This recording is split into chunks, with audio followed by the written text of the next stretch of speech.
Hello guys, welcome back to my channel. I hope कि आप सभी अच्छे होंगे और अपने पढ़ाई कर रहे होंगे।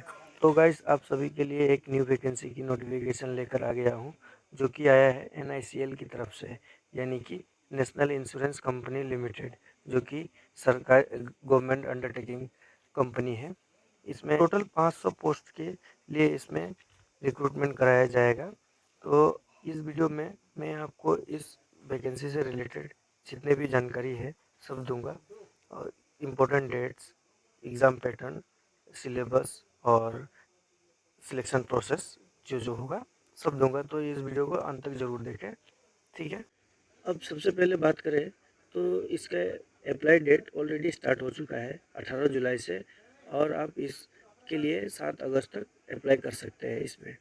और सबसे अच्छी बात दोस्तों, इन्होंने नोटिफिकेशन में ही एग्ज़ाम का भी डेट मेंशन कर दिया है। जैसे कि यहाँ पे देख सकते हैं आप, फेज़ 1 का एग्ज़ाम जो है 7 अगस्त और फेज़ 2 का एग्ज़ाम जो है 30 अक्टूबर को मेंशन कर रखा है। तो आपको ये टेंशन नहीं लेना है कि इसका एग्ज़ाम कब होगा। अगर आप बैंकिंग या SSC की ऑलरेडी तैयारी कर रहे हैं तो आपके लिए तो ये सबसे अच्छा मौका होगा, क्योंकि इसका जो एग्ज़ाम पैटर्न है सेम SSC और बैंकिंग से लगभग लगभग मैच करता है। तो अभी आगे देखते जाइए, मैं आपको इसका एग्ज़ाम पैटर्न भी बताऊंगा और सिलेबस भी बताऊंगा। तो गाइज, पोस्ट की बात करें तो NICL assistant in class 3 cadre की पोस्ट है, जिसका एलिजिबिलिटी क्राइटेरिया कुछ इस तरह है कि आप अगर इंडियन सिटीजन हैं तो आप इसके लिए एलिजिबल हो जाते हैं, और अगर आप नेपाल से या फिर भूटान से हैं तो भी आप इसके लिए एलिजिबल हैं। और इसका एज लिमिट जो है दोस्तों, वो 21 साल से 30 साल तक की है। और आपको इसके साथ साथ एज रिलैक्सेशन भी मिल जाएगा कैटेगरी वाइज। जैसे कि OBC के लिए 3 साल और ST SC के लिए आपको 5 ईयर्स का एज रिलैक्सेशन मिलेगा। एजुकेशन क्वालिफिकेशन की बात करें तो इसमें ग्रेजुएशन मांगा गया है किसी भी स्ट्रीम। सिलेक्शन प्रोसेस की बात करें तो इसमें सबसे पहले प्रीलिम्स होगा, उसके बाद मेंस होगा। अगर आप मेंस क्वालिफाई करते हैं तो आप रीजनल लैंग्वेज टेस्ट के लिए एलिजिबल हो जाएंगे। तो आपने जिस स्टेट से भी अप्लाई किए होंगे तो उसी स्टेट का रीजनल लैंग्वेज में आपका टेस्ट होगा। एग्जाम्पल कि अगर आपने असम से भरा है तो आपको रीजनल लैंग्वेज टेस्ट के लिए एसामिस में ही आपको टेस्ट देना पड़ेगा। और जैसे आप बिहार में भरे हैं तो वहाँ पे हिंदी चलता है, तो आप हिंदी में आपको रीजनल लैंग्वेज टेस्ट देना पड़ेगा। तो इसी तरह आप जिस भी स्टेट से भरो, सब उससे पहले आप उसका regional language test, regional language ज़रूर चेक करें, ताकि बाद में जाके आपको परेशानी ना हो। अब बात करते हैं प्रीलिम्स की।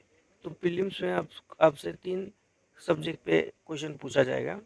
सबसे पहले आपको इंग्लिश के 30 क्वेश्चन पूछे जाएंगे, उसके बाद रीजनिंग के 35 क्वेश्चन, और एप्टीट्यूड यानी कि मैथ्स के उसके भी 35 क्वेश्चन पूछे जाएंगे। टोटल 100 क्वेश्चन होंगे, जिसके लिए आपको टोटल 60 मिनट्स मिलेंगे। और हर एक सब्जेक्ट के लिए अलग अलग सेक्शन में आपको 20-20 मिनट मिलेंगे, यानी कि 20-20 मिनट में आपको हर एक सेक्शन कंप्लीट करना है। और क्वेश्चन का जो लैंग्वेज होगा, इंग्लिश और हिंदी दोनों ही लैंग्वेज में होगा, तो आपको इसमें कोई परेशानी नहीं आएगा। आप चाहे तो हिंदी या फिर इंग्लिश में आप क्वेश्चन सिलेक्ट कर सकते हैं। अब बात करते हैं मेंस एग्जामिनेशन।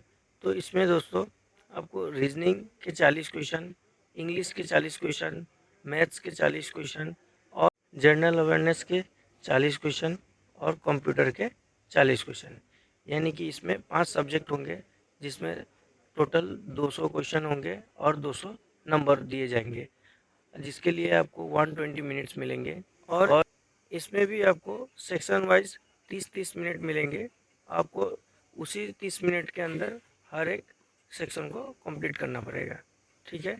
और इसमें जो कट ऑफ बनती है दोस्तों, वो आपको पहले तो सेक्शन वाइज बनेगा, हर एक सब्जेक्ट का एक कट ऑफ बनेगा। उसके बाद वो जब उसके बाद आपका फुल पेपर का अलग से एक कट ऑफ बनता है।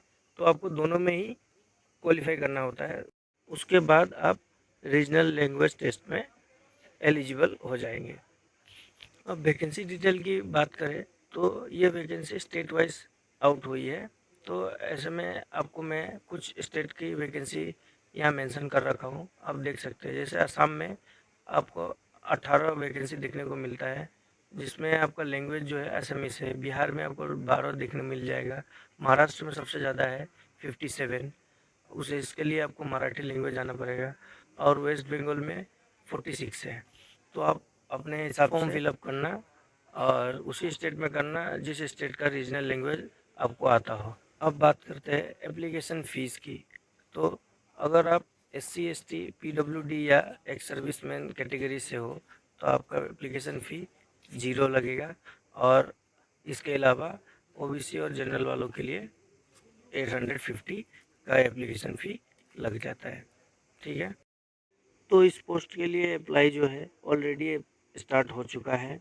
इसका लास्ट डेट जो है 7 अगस्त 2026 तक होगा। और एग्ज़ाम का डेट भी साथ ही साथ इन्होंने डिक्लेयर कर रखा है। 27 अगस्त को आपका प्रीलिम्स हो जाएगा, फिर 30 अक्टूबर को आपका मेंस हो जाएगा। तो अगर आप इस वैकेंसी में इंटरेस्टेड है तो ज़रूर फॉर्म फिलअप करिएगा। और फॉर्म फिलअप करने से पहले आप इसका एक फुल नोटिफिकेशन जो है एक बार उसके बाद ही फॉर्म फिलअप। और अगर आपको ये वीडियो पसंद आए तो लाइक, कमेंट और सब्सक्राइब करना ना भूलें। और ऐसे ही एग्ज़ाम से रिलेटेड या फिर न्यू वैकेंसी से रिलेटेड वीडियो के लिए हमारे चैनल द फ्यूचर मेकर को सब्सक्राइब करें। Thank you.